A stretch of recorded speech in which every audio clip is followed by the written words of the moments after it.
Okay, so good morning. Today's daf is daf Yud Gimel. We just got to the two dots on the third line of daf Yud Gimel Amud Aleph 13a. So we're on 13a1 in the art scroll, and we are at Gufa for first word on the fourth line. Where are we? What have we been doing? Although it is a two dots, we actually are in the middle of something. Let me get my screen, and here we go. So um, earlier this week, we learned a Mishnah that noted that if one does damage, so then to something that belongs to the Beit Hamikdash or has some sanctification, one's only going to be liable if the damaged object is not subject to the law of Me'ilah. The law of Me'ilah says that if you use something for your own benefit that belongs to the Beit Hamikdash and you didn't realize that it belonged to the Beit Hamikdash, then you use it up, then you need to pay the value of the object plus 1/5, and you need to offer an asham offering, a special korban offering for atonement. It highlights the fact that when we use things that don't belong to us, we need to know what we're doing. We can't just use things that don't belong to us because they happen to be lying around. So as we've seen earlier, this exemption is because such property is not considered the property of one's fellow, meaning if it is hektish, if it is sanctified, and it is subject to Me'ilah, it belongs to God. And we are only liable, according to the Torah, for having damaged things that belong to another person. God's not another person. And so as a result, if we damage something that belongs to God, we're not going to be liable. Now, at the end of the day yesterday, the Gemara asked what would not be subject to Me'ilah, but would still have some sanctification, meaning I have a class yesterday. we had a class on Zoom. Okay. So in the day in yesterday's daf, we discussed how even though something could be not subject to Me'ilah, it could somehow still have some sanctification. And we gave the answer of Rabbi Yochanan. Rabbi Yochanan said that we're talking about Kudshim Kalim. Kudshim Kalim is a broad category of certain kinds of sacrifices. Usually they involve the ability of the bringer to eat the sacrifice. And so this follows the position of Rabbi Yossi Aglili. Rabbi Yossi Aglili says that as long as I can eat my sacrifice, if I'm going to be able to eat my sacrifice in general, we're not going to, there may be exceptions, but we're going to say in general, then that sacrifice is treated as if it belongs to me because I'm going to be able to eat it. It's not. Why? Why doesn't it make sense? Sacrifice. Oh, why would people sacrifice? Because it's a way to say thank you to God. Just as our prayers say thank you to God today, so too. Saying words, I ate food. So a sacrifice involved slaughtering an animal, and then parts of it were burned on an altar, and the smoke would go up to heaven. And so that's the basic idea. And other parts of it, the people would then eat. And so that's the idea of a sacrifice. And so the point is that if a person is able to still eat the sacrifice, then that shows that, and it's not therefore not subject to Me'ilah. Therefore, it would be subject to damage. That if you damaged the animal that I was going to eat, so now it's still as if you're going to have to pay for that damage. Now, having said all of that, today we're going to pick up with the start of the fourth line, as the Gemara is going to provide the original source of Rabbi Yossi Aglili's statement. Again, Rabbi Yossi Aglili is the one who said that sacrifices are considered the property of the owner. So what was the context of that? Let's take a look. Gufa, uma'alem ma'al ba'ashem. If somebody commits, the literal translation is commits a treachery against Hashem. This is a pasuk in Vayikra Perak Hey Pasuk Kaf Aleph, and the psukim there are talking about if I come to you and I say that you owe me some money, and you say I don't owe you any money, and you make an oath that you say that you don't owe me any money, and then it turns out that you have lied. So in that situation, I think I don't have the exact facts right because it occurs to me that's probably not the specific case. But in any event, the bottom line is you make an oath about a biblical oath about a monetary debt that you owe me, and now you failed to do it, you're going to have to offer a specific sacrifice. And so the question is, what if the thing that I say you took from me, or I think it's actually more if I leave you something, if I leave you something to watch, for example, and you say you didn't leave me anything to watch, so I left you my sacrifice to watch. And now you say there's not, I don't know what you're talking about, and you make an oath, and now you've violated that oath because, in fact, you've come to your senses and you realize that you feel bad about having said this. And so, as a result, you say to me, David, I really did have your animal, and here it is. So, there will be a special sacrifice that you need to make. Now, is that considered? So, the question is that considered my money for the purposes of this oath, because this oath is only with respect to something that belongs to someone else. And so is this considered a situation? So as a result, what Rabbi Yossi Aglili is about to say, because we'll see that at the end of this, that these are the words of Rabbi Yossi Aglili, he's going to say, L'Ravos Kodshim Kalam Shehem Mamono, that in fact, the Kodshim Kalam, these types of sacrifice are considered the owner's possession, the person who's going to bring them. It's as if it's still his property, even though he's committed to give it to God on some level. It's considered his property. Divrei Rabbi Yossi Aglili. That's what Rabbi Yossi Aglili says. Ben Azai Omer. Ben Azai says l'Rabos is a shlamim, that the language, the double language of mal is coming to include the shlamim. So we're going to see exactly what that means in a moment. Abba Yossi ben Dostai Omer lo Amar ben Azai ella bebechor bilvad. No, Abba Yossi ben Dostai says that when Ben Azai was saying something about the shlamim, he was really referring to the bechor alone. So now, what does that mean? What does all of that mean? So we're going to analyze it. So Amar Mar ben Azai Omer l'Rabos is a shlamim. What is that line? So it's clear the fact that we've got Rabbi Yossi Aglili down, meaning Rabbi Yossi Aglili is exactly what we said he said, and so that part is understandable. But now we're going to look at Ben Azai and Abba Yossi. So Ben Azai, who's the one who says that it includes a shlamim, l'ma'ute mai. What does it not include? So if a shlamim is considered a part of it, what does it not include? So if you want to say that it excludes a bechor, meaning that a bechor is not going to be considered property of the person who owns it, who owned it originally, or who's now holding it as the Kohen, then does that make any sense? Because hashta umashlamim unim samicha unisacham untenufa chazav v'shok. When it comes to a shlamim, it requires leaning on it. It requires special libations that are associated with it, and it requires the waving of the breast and the hind leg in order to indicate its gift to that I think those are the parts that I believe go to the Kohanim. So Amrat Mamun Baalimhu, and yet we say, notwithstanding the fact that all of these different aspects are required for the shlamim, so, and yet we say that it belongs to the person who brings the shlamim. So bechor miboy, well then certainly a bechor, which doesn't require any of these things, should be considered the sacrifice of the person who brings it. And Rashi tells us, ubechor b'chutz la'aretz. We're talking about the bechor outside the land of Israel, because inside the land of Israel, you would need to bring that animal as a sacrifice. And we saw during the course of yesterday's daf that you would need that because you were bringing it as a sacrifice, it's not considered the owner's possession. So Rashi says Gemara is consistent with the Gemara that we learned yesterday.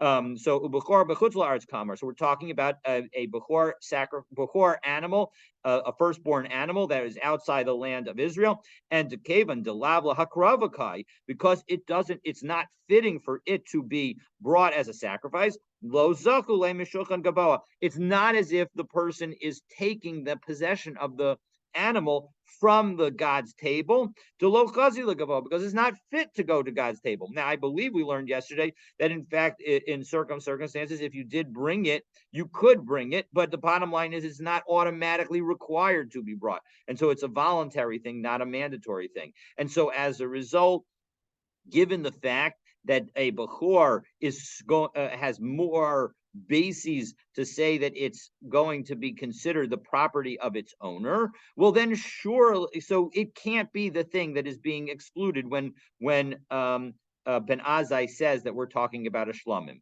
So Ella Amar Rabbi Yochanan. So Rabbi Yochanan helps us out, and he says Lemaute Maser. It's coming to take out Maser. What does Maser here mean? Rashi. We don't even need to do the entire Rashi. We could just read the next Rashi, the heading of it. Lemaute Meiser Behema. We're talking about not Meiser of grains, but and fruit, but rather miser of animals. At the end of the year, everyone takes all their newly born animals, and they go through a chute, and every 10th one becomes a special sacrifice that is brought.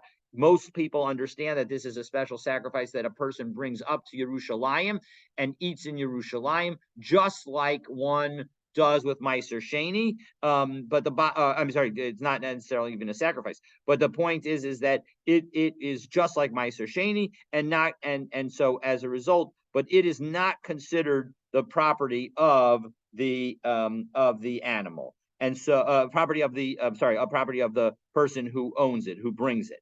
That's considered God's property, and so as a result, if somebody were to damage that, according to Ben Azai, or somebody were to make an oath about that, according to Ben Azai, one would not be liable for the special penalties that are associated with that.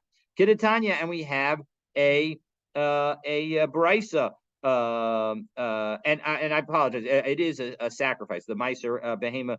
As we take a look in the same Rashi, we can finish that Rashi. Sha'af al pishahu karav shlamim, because it's even though it's brought as a shlamim. Kida amrina beparak baser to bechoros afilu hachi lo havi mechayim mamon ba'alim kishlamim. Even though it ends up being brought as a shlamim and you end up eating it like a shlamim, it's not considered a shlamim while it's alive. It's considered effectively God's animal.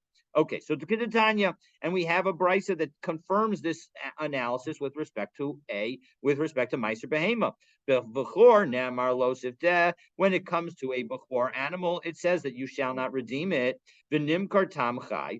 But what you do with it? You can sell it when it's tam and alive. Tam here doesn't mean like it's it is tam and muad, but here it means tam as in tamimim, it's unblemished, and so as a result, it doesn't have any blemishes on it, and so as a result, it can be sold while it's alive because it is still capable of being brought as a sacrifice.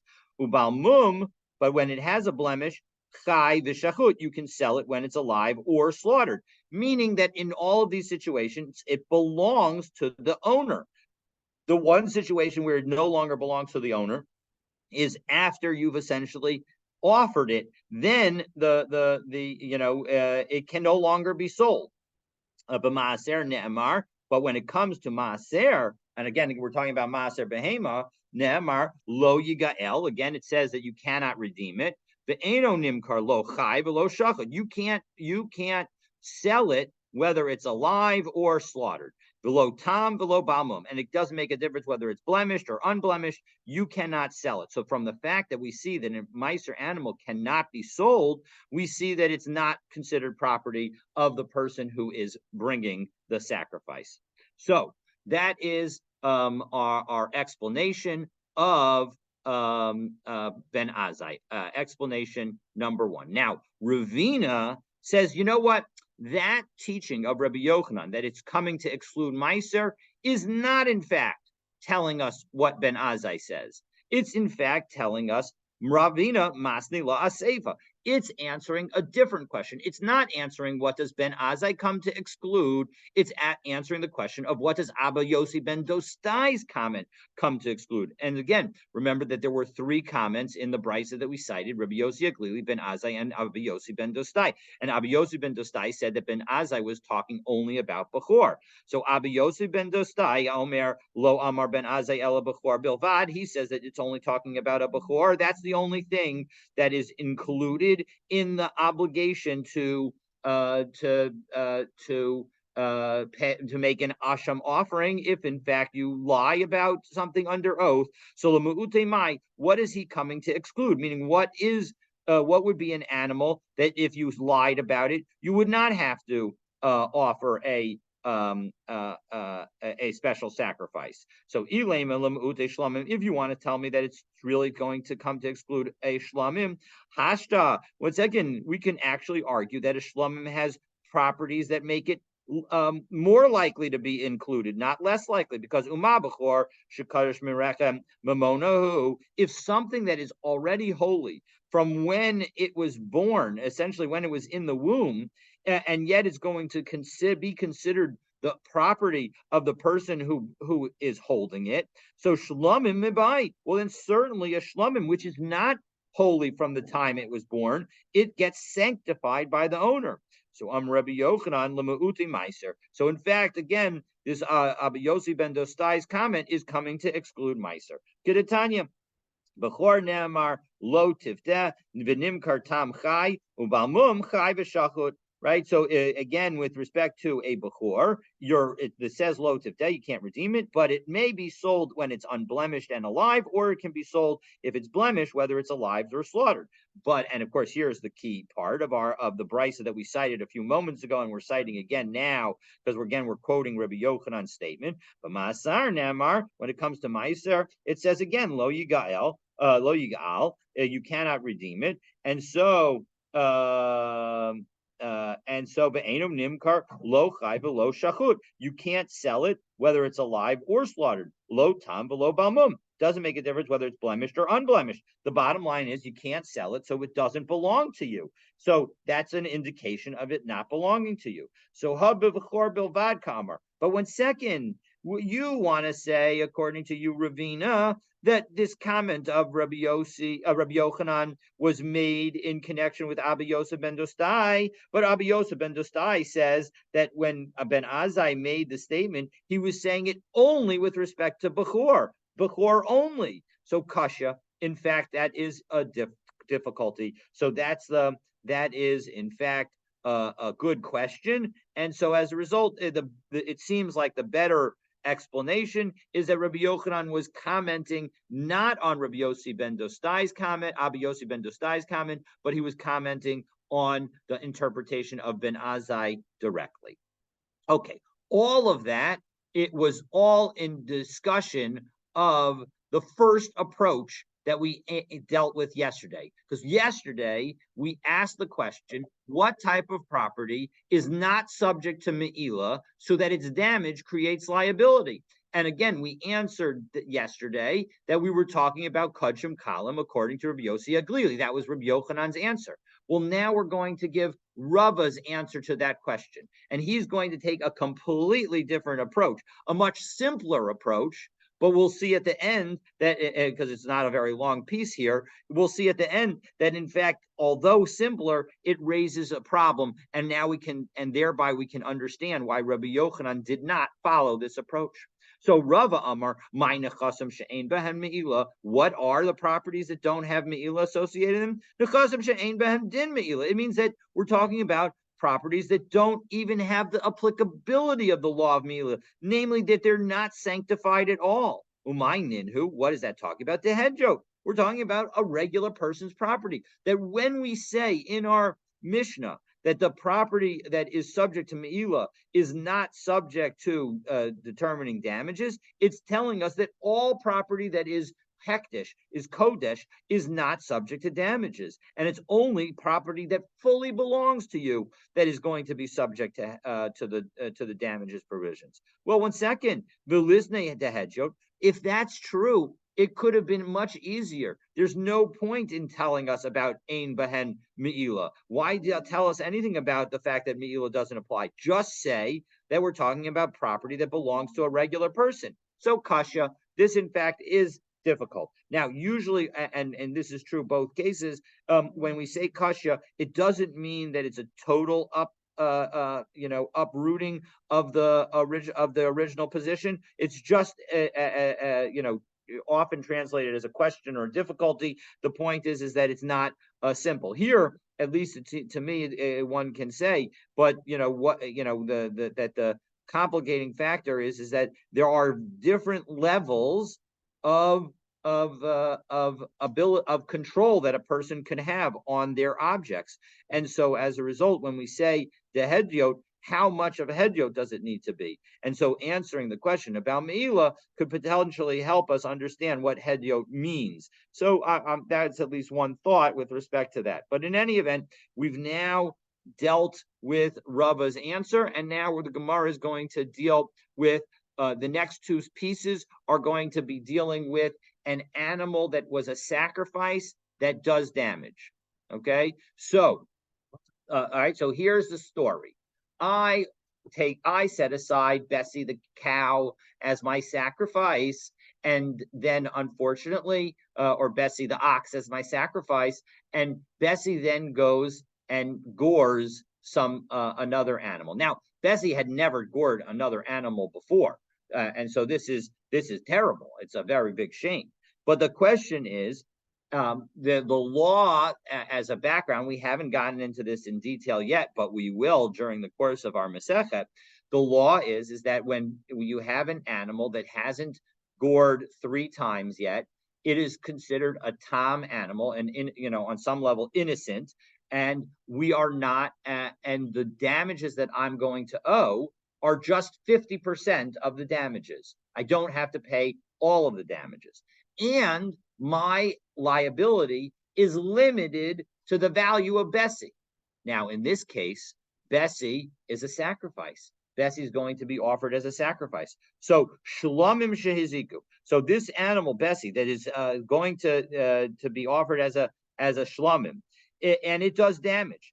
Gova mibisaran. You can only collect from the meat that essentially I am going to be able to eat of the animal. The ain gova me'emurehen, and I am not the victim in this particular situation. The owner of the ox that Bessie gored is not going to be able to collect from the sacrificial parts. Now, the initial thinking here is that what we mean is that I have to give the parts, I can't give the parts that are going to go on the sacrifice. Well, that's kind of obvious. Of course, I can't give those parts.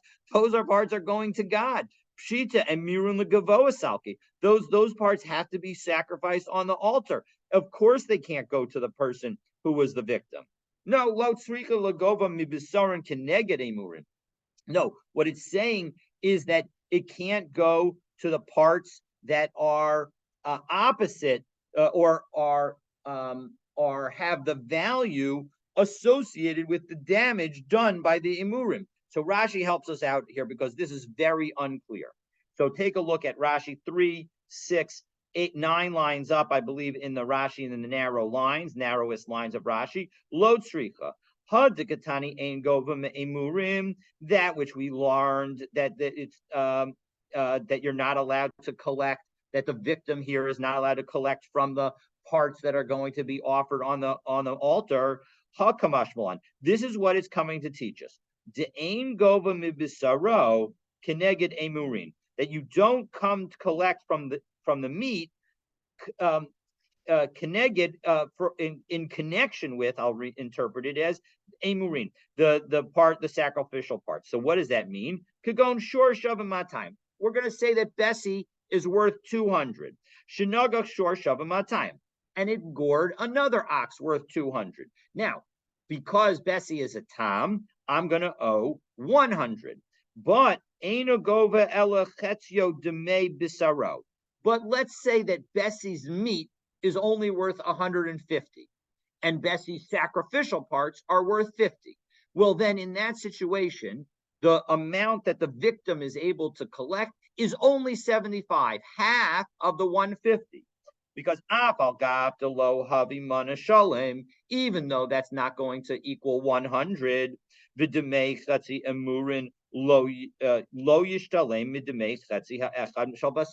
we have to recognize that the entire animal Bessie did damage.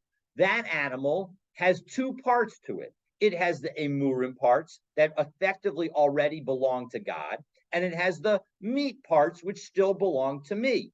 And so when Bessie as a whole does $100 of damage, that $100 is divided between the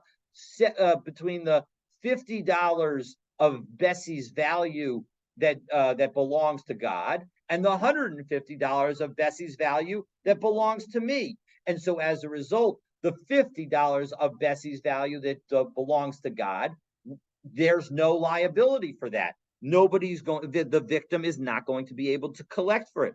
But the $150 that I own Well, that's 3/4. And so as a result, 3/4 of the $100 that the victim gets, they're going to be able to collect from me. So even though the victim suffers effectively $100 worth of damage because this is a tom animal, and so I effectively, if this were owned fully by me, they would be owed $100 worth of recovery. Here, they are only going to get $75, and we don't say, "Hey, David, you have more meat on the bone, essentially. Why not let you just cover the entire 100? After all, you'll still be left with 50." And we say, no, the $50 of the $25 of damage that was done by the $50 of Bessie's value that belongs to God, I'm not liable for it.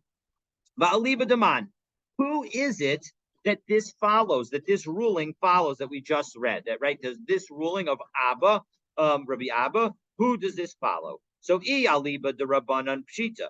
If you want to say that it is according to the rabbis, well, that's obvious.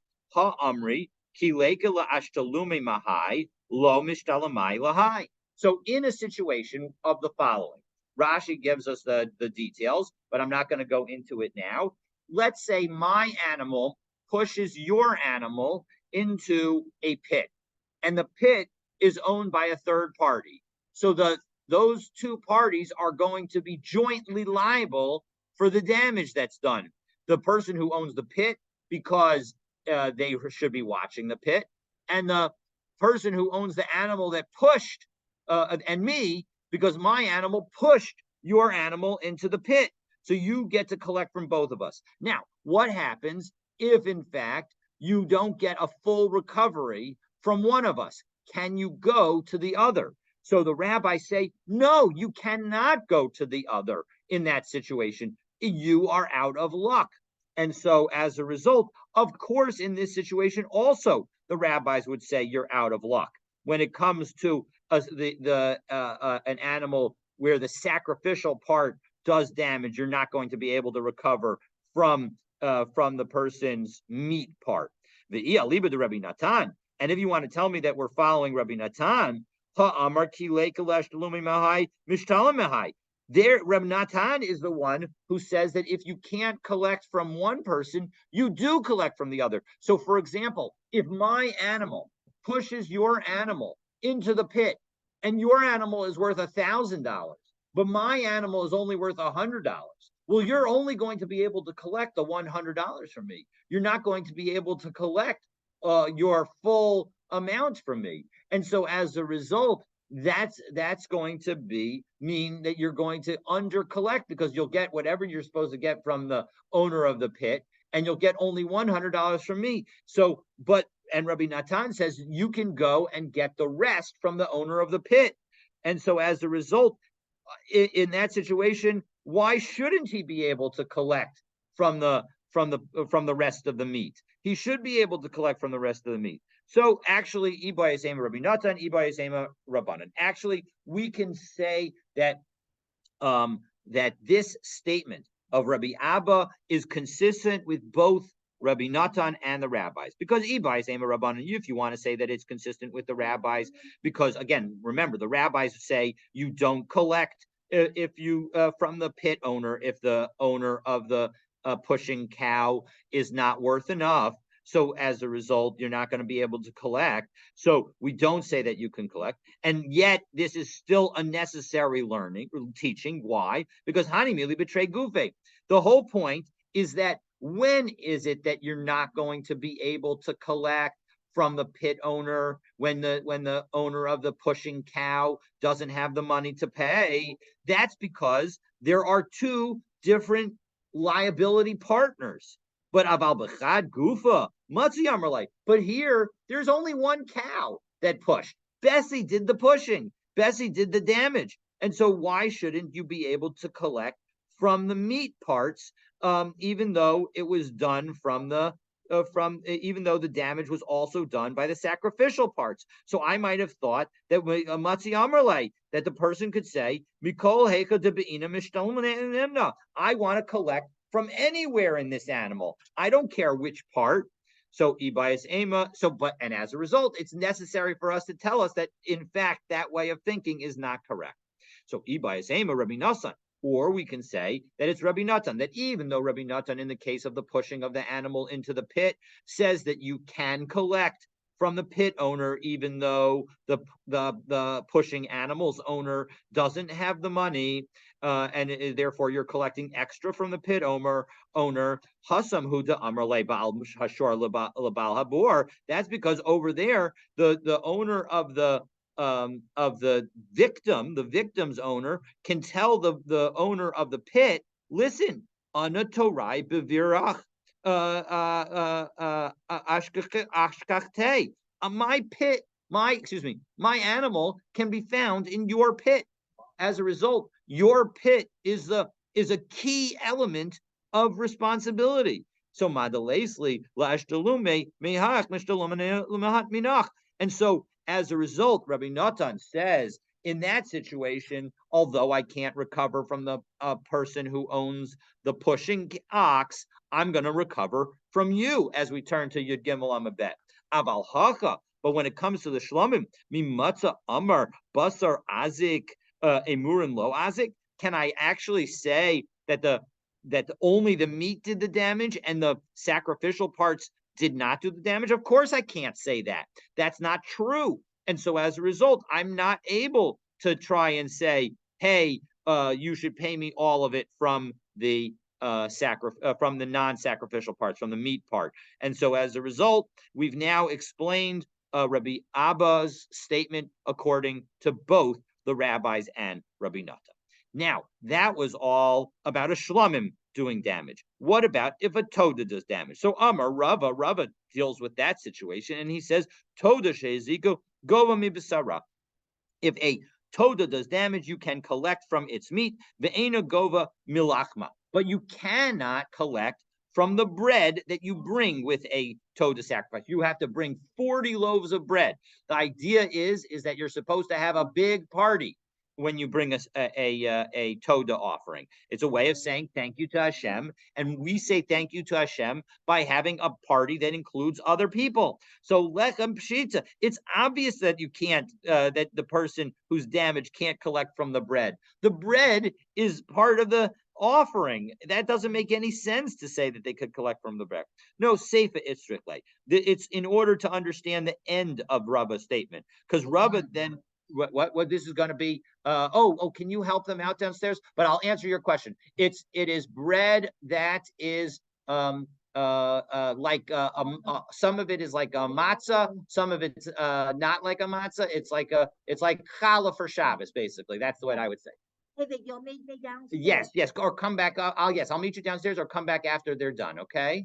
All right. So seifa itzrichle. So what is the end of Rava's statement? Nizak ochel basar umiskaper maybe lechem. That the damaged party is going to eat the meat, and the one being atoned brings the bread. Meaning, well, hanami pshita. Again, that it means that the person who, the victim gets to eat the meat that of the sacrifice. If I'm bringing a toda, and again, my toda damaged your ox, so then you will be able to collect from the meat that I'm supposed to be able to eat. But you don't get to collect from the bread. I still have to bring that bread. So hanami pshita, but that also is obvious. No, ma'udetema kevan delechem hechshera dezebachu.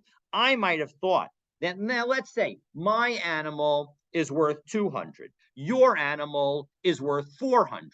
So as a result, I and my animal is a tam, so I'm only owing you half the damages. But I still owe you 200, which is the full value of my animal. Now, you won't be able to collect from the imurim, from the parts that are sacrificial, because they go on the altar. But you will get all of the meat that I'm supposed to get. And so as a result, maybe I might have thought that in that situation, because you are going to end up eating all of the meat of my toda offering, well, then in that case, maybe that means that you should also end up being responsible for bringing the bread. After all, you're the one eating the meat. Well, the answer is no.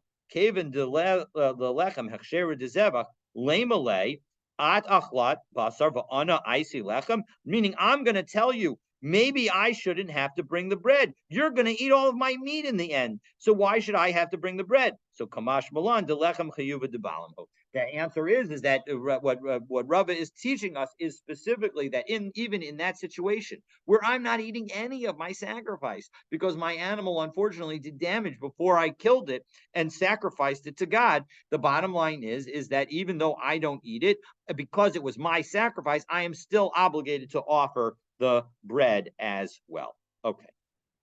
So nachasim shehain shel b'nei bris. So we said that the only time that you're liable is when you do damage to somebody's possessions if they are members of the covenant. What does that come to exclude? Lamuti mai. Whose objects, if you do damage to them, do you not have to pay? So if you want to tell me that it's talking about a non-Jew, we're going to see that rule in a Mishnah on Daf Lamed Zayin Amabet. So Shor Shel Yisrael, Shanaga Shor Shel Ovid Kochavim Patur. That when the ox of a Jew gores the ox of a non-Jew, that you're exempt. So I don't understand why would we need to teach this twice? So Tana v'Hadar Mefarish. So actually, we're gonna get into the details of this down on Lamed Zayin Amabet. But the bottom line is, and whether or not we would actually paskin like this in today's world is a totally different question. But the bottom line is that we're teaching it now, and we're going to detail the discussions of it later on. So that is with respect to nechasam shehein shel bnei bris. What about nechasam hamiyuchadin when it says that you had some singular property? Lama'ute mai. What in the world? First of all, what does that mean? And so Amar Rabbi Yehuda Lama'uti ze omer shorcha hizik v'ze omer shorcha hizik. The point is that if two people debate about whose ox did the damage. So you and I are being accused, and we each say, "No, it wasn't my ox that did the damage; it was your ox that did the damage." In that situation, the damaged party's not going to be able to collect from either owner because there's no clear liability. So, ha tani lakama, but in that case, we're going to learn that also. That rule is going to be taught. That rule is going to be taught on Lamed Heyam and Aleph.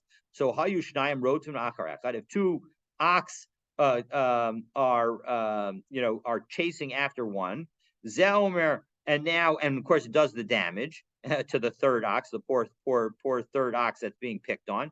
Zeomer Shorka Hizik, Zeomer Shorka Hizik, and the owner of the two pursuing oxen both say to the other, it was your ox that did the damage. Shnei and Peturin, both of them are going to be exempt because we don't have any evidence as to which one did the damage. So Tani Bahadar Mafarish. So answer number one so again we say that this is taught now and it's going to be elaborated earlier. So again, that is possibility number one. We're going to offer three different answers to what nechasam hamiyuchadin, that somehow the singular properties, but we're going to understand it as basically private property.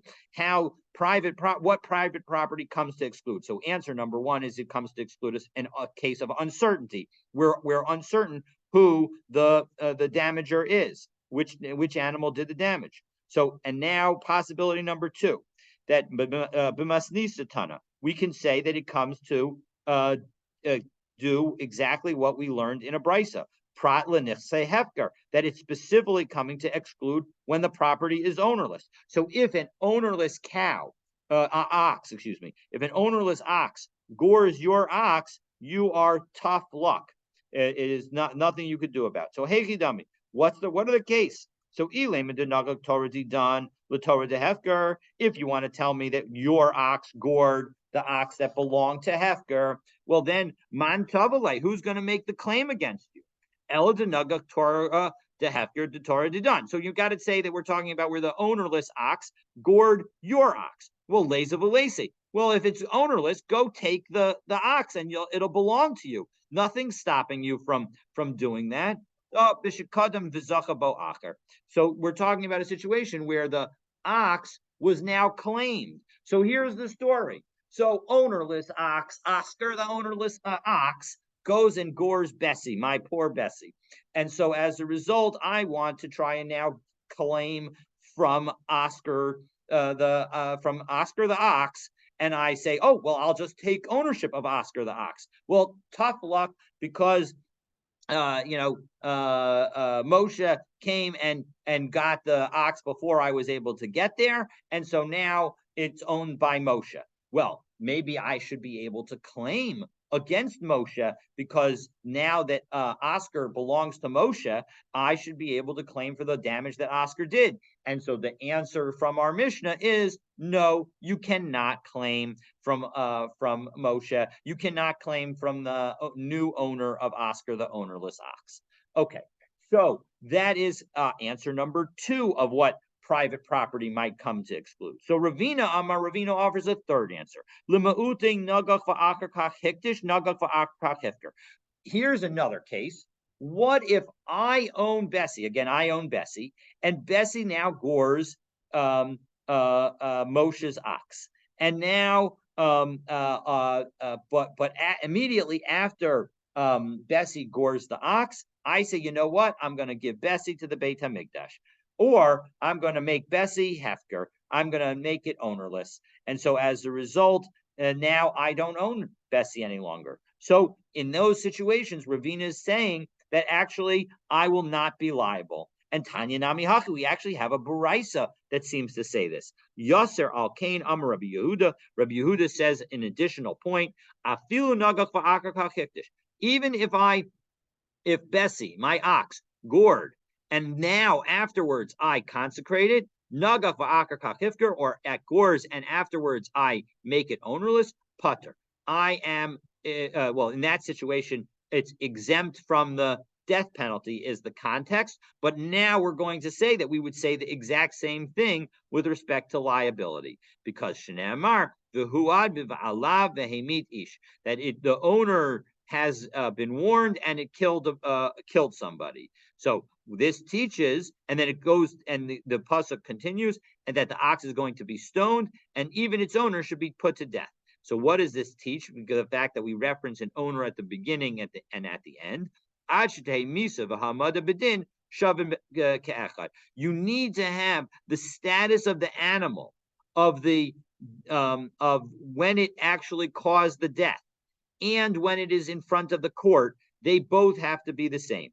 Ugmar hadin lo be'inan. Well, 1 second. What about the end of the case? Don't we need that also? After all, the end of that pasuk says Hashor Yisakel b'gemar dinhu diksiv. That's talking about the ox being stoned. That's regarding the verdict. So it needs to be also at that time also owned by the same person. Ela ema misa v'ha'amada b'din ugmar din shaven ke'echad. All three have to be in the same status. And again, here we would say that if in fact my ox Bessie gores somebody else's ox, and I either make Bessie hektish or I make it ownerless, well then the suggestion of this understanding of our Mishnah is that I would not be liable. Okay. Now we said that there's an exception to my liability of my products, my objects doing damage. That if my objects do damage in my property, then I am not going to be liable.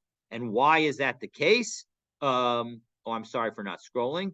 Why is that the case? So that is the case because of the following. The person who was the damager, who owns the property, can say to the other person, Torach birshusi my buy.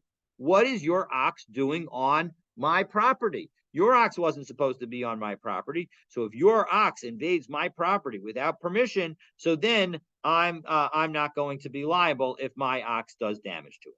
So Amar Rav Chisda, Amar Avimi, Urishus, next question, Urishus Hanizik v'Hamazik. What about when it's in the property of both people? So in this particular case, the Gemara writes that the Mishnah next references the domain of the damage and the damager, meaning where they have a partnership. But it is unclear whether it's referring back to the property of the damager, meaning the case that we just covered, indicating that it too would be exempt from liability, right? So if you read it, and we'll see exactly how this would happen because we're going to read it both different ways in a moment. But if you read it as part of chutz mirishos hamiyuchedes lamazik, well, then it's also an exception, and we would say that even when the premises belong to both parties as a partnership, we would say there's no liability. Or you could say that it goes on the very end of the Mishnah, and the very end of the Mishnah talks about the fact that you have to pay, that there's liability, and you have to pay from the best.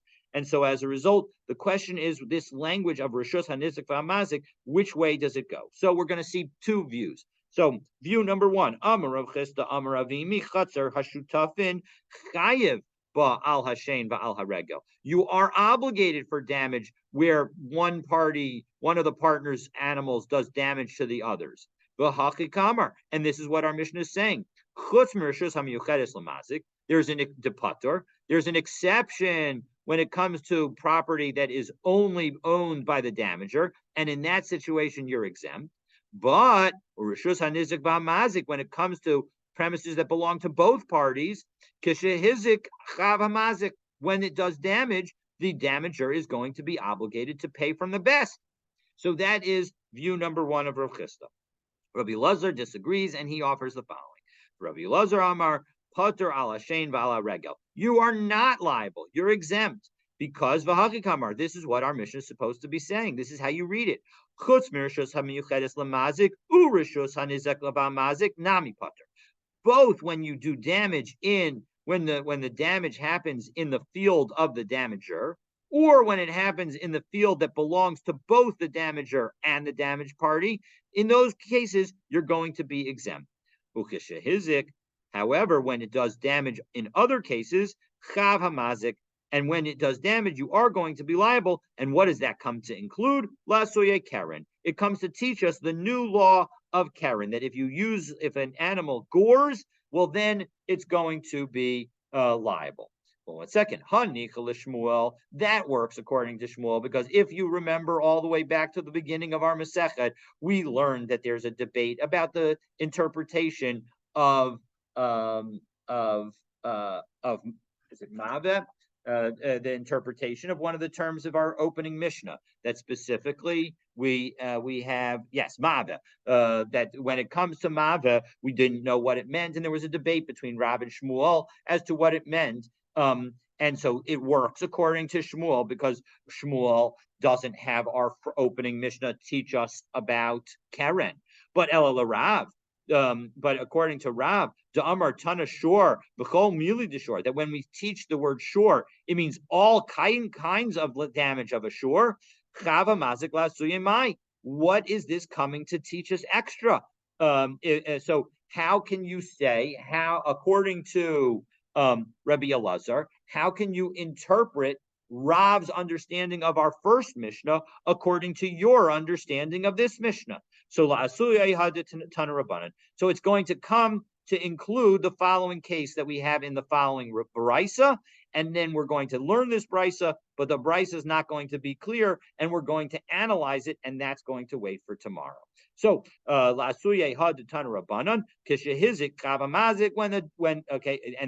brisa is specifically on our Mishnah, and it says when it does damage, the damager is obligated. So what does that come to include? Lahavi shomer chinam v'hashol nose sachar v'socher. It comes to talk about all the different kinds of watchers. There's an unpaid watcher, that's a shomer chinam. A shoel, that's a borrower. Both of those don't involve any passages of money. No say sachar, a person who's a paid watcher. I'm sorry, a renter. Paid watcher. And then socher is the renter. So all those four cases, shezika behema b'shusan. If an animal does damage on their premises, so they're borrowing it or watching it, etc., and it's on their premises, tam mishalim chatzi nezek, umur mishalim nezek shalom. If it's a tam animal, then the owner is going to pay half damages. Which owner is not necessarily clear. We'll hopefully deal with it. And a muad is going to pay full damages. Nifritza balayla, and presumably it may even refer to the custodian being the one who has to pay. Nifritza balayla. However, if the wall breaks and the animal escapes in the night, listim, or robbers break in and open it and let the animals out, the yatzis of the hezika, and then it goes out and does damage, putter. In that situation, the person who's watching the animal is, or borrowing the animal or renting the animal, is going to be exempt. Now, again, what are we really talking about? We've technically answered what the last line of our Mishnah means that it is coming to include this case of this brisa. But what exactly does the brisa mean? For the answer to this, please stay tuned to tomorrow's daf. Wishing you all a wonderful, wonderful day.